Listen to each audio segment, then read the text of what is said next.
What is going on, and welcome on into another video. This video is all about putting, helping you make more birdies, eliminate those 3 putts. And why do I want to do that? Because your putter will make up about 35 to 40% of your strokes, and sometimes even 45% of your strokes on a round.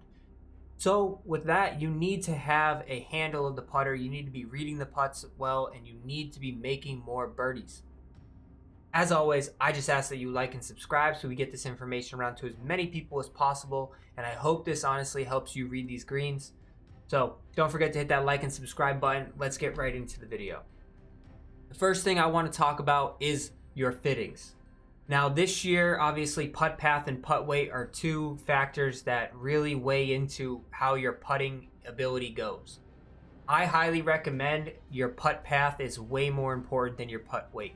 I can get by with low putting statistics, and especially I can get by with a low putting weight statistic, but putt path is somewhat super important because when you get to the higher difficulties, the vertical white meter for swing path gets very narrow, and you want to eliminate any possibilities of your ball going offline, because then you're not just misreading, you're also mishitting it, and then you're getting confused on whether or not your reads are bad or your putts are bad.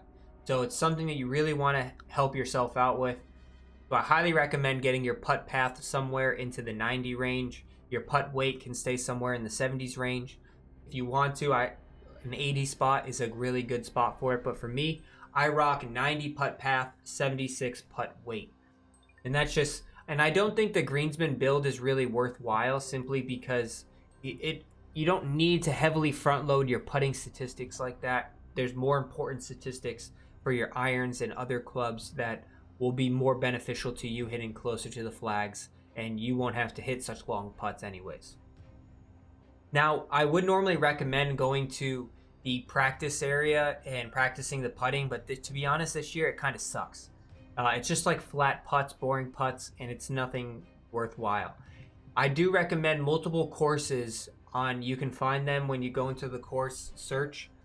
This one is a really good one by a community member. It's just called Putting. It's just a whole course built on just putting, and we're just going to play through a little of those, and I'm going to talk about my 3 most important parts of how I set up each putt and read each putt.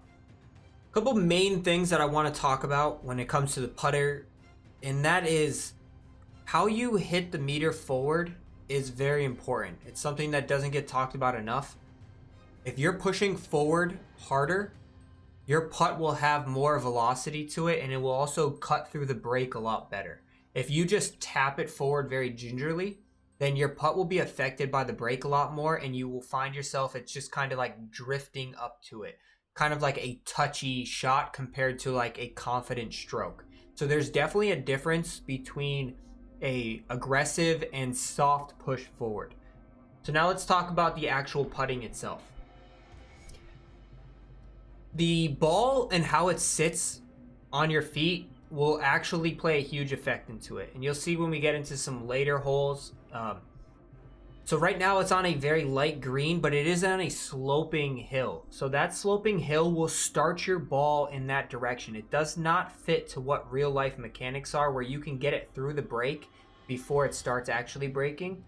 This ball will literally start left. Now, it's only light green, so it's only going to be little, but when you get onto like a yellow and a red slope and your ball is on an angle, you have to expect it just to kick way left right out of the start, even though you're aiming in a completely different direction, and it's something that you should not be overlooked. The next thing I like to talk about is I never go with where the actual distance meter is. If I'm going downhill, then I like to pull it back towards myself. Usually about, if it's light green like this, I'll pull it back 2 to 3 taps on the stick. If it is yellow, I'll pull it back somewhere about 4 to 5. And if it's red, I push it or pull it about 6 to 7 taps on the stick. And it's obviously the same if I'm going uphill. And we'll cover that as we get through some videos. I'll either push it forward, back and forth, depending on what distance it is. So this is moving very slightly, so I'm only going to pull it back 2 times. Now, what I want to do now, is I want to figure out where the peak of the hill is. So these aren't moving that much. This is pretty straight putt with a little bit of break to it. I'm mostly going to get this break right in the beginning. Why is that? Because this is where the fastest beads are moving. So this is where I want to essentially envision the putt going. So I know it's going to move right out of this gate, and I see the peak being right here because this is where the consistency kind of changes in the speeds of the beads between these two squares right here. So I'm kind of aiming at this area, and then it's going to kind of go a little bit more to the left and then straighten out. So let's give that a, so we got our distance control. We've adjusted for our lie on our feet. I'm now aiming at what I think is the peak area here. And you just want to let you know, like, temper expectations. These are 25-foot putts. Would I like to make every single one of them? Yes. Are there days when my putter is going to catch fire and I'm going to make everything inside 40 feet? Yes. But also, these are not easy one putts. So don't beat yourself up if you're not making every 20 to 40-foot putt. Like, just make sure you're getting 2 putts. No 3 putts, just 2 putts. And that's all that you can really ask for. Eventually, when you start hitting good strokes, the ball will go into the hole. So just keep on practicing with it and temper your expectations. So now I got my line, I got my distance set up. Now I need to figure out my vibration. So my vibration right now, I use my feet or the ball. So the vibration is kicking in right at the middle of my back foot. That is where the vibration hits. Now you could also use the ball. So like right when I see the entire ball is when I vibrate the controller, or when the controller vibrates. So that is my backswing, and that's also why I don't use a meter, because it's a lot much easier to control and understand. All right, let's give this a putt and try to knock this bad boy in. Give it a nice little aggressive push forward. First birdie, there we go. And just like that, we got our first birdie. Now, was that a perfect putt? Probably not, but you just need to make sure that you're getting it online, and then everything will work out. All right, so this one, we're now going uphill, so I'm gonna tap it the opposite direction 3 times. I'm on a sloping opposite line, so it's now going left to right, so I'm gonna count for that. As you can already tell, I've already accounted for it. And now I'm gonna look to see where is the fastest beads moving. I see the fastest beads moving between these 3 boxes, these first 3 boxes right here, mostly right into this area. So this is where I see the peak, right in here. I'll move that back. We're going up 3. That's pretty much right where I see the peak. And you just have to be careful when you're adding and decreasing distance, because obviously that could lead to longer rollouts or less rollouts and give you your second putts could be a lot further away. So this time I'm using pretty much the same spot, middle of my foot, slightly a little bit more.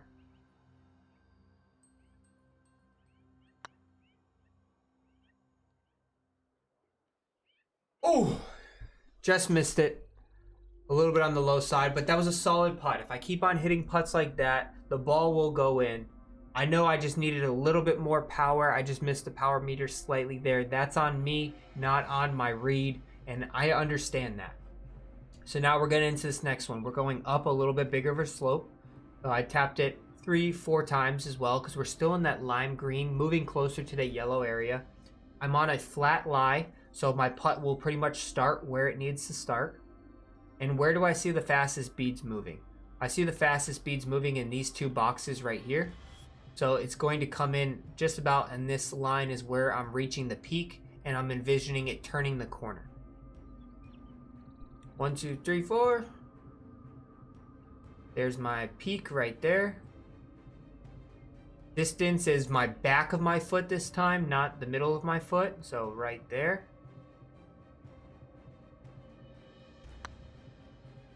Give it a good smack. Turn, turn, turn. We're just offline. And now it's important to note on these putts right here, what I like to do, and obviously these are going to happen, you're going to have these sidewinding putts. I like to take break out. And now I know this is a riskier move, because if I hit by the hole, then I'm going to essentially go far. But the problem is I just like to take breakout. So you can see here, I'm not just like clicking it. I'm moving it almost like a full yard, an entire box away. And I just aim at the outside edge of the cup. And I just want to take the break out of it as much as possible. And what that does is it eliminates that break, and it makes sure that you got to be careful not to go too far because then you'll hit over the hole. But I like to take as much break out on those short putts and just pretty much power it through the break. So here, same thing.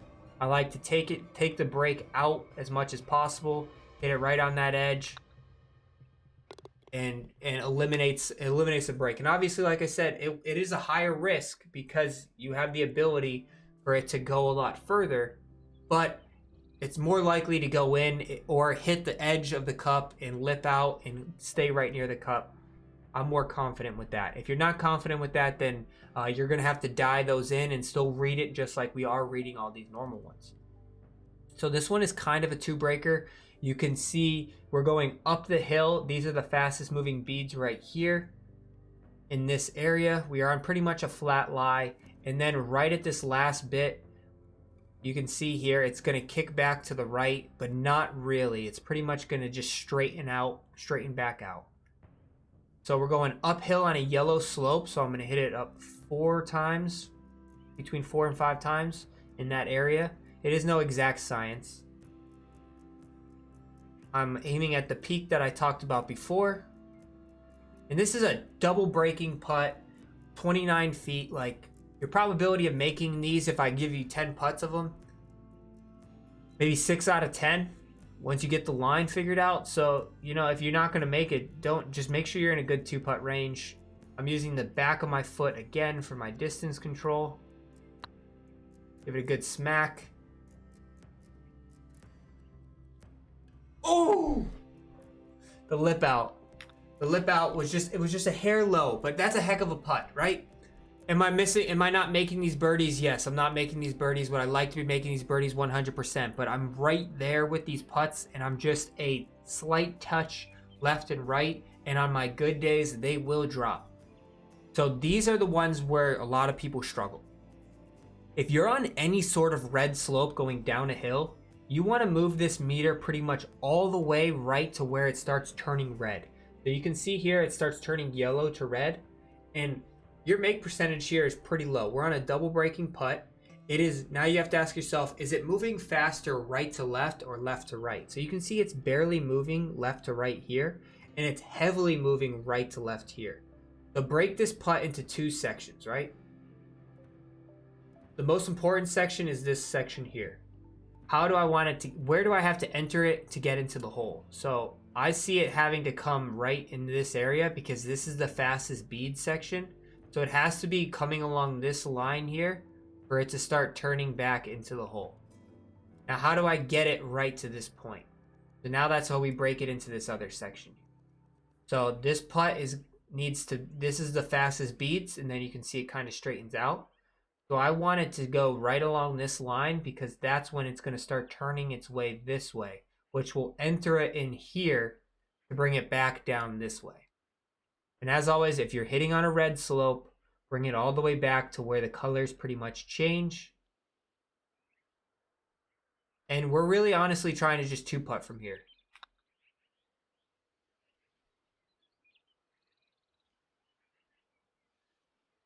And we're in a pretty good 2-putt range spot there. I'm in a nice uphill putt, power through the break as we talk about. No questions about it. Easy 2-putt, moving on to the next hole. So that's pretty much the video. I hope you guys enjoy. Let me know down in the comment section if these tips help you or if you need clarification on anything. As always, do not forget to like and subscribe. We'll catch you guys later.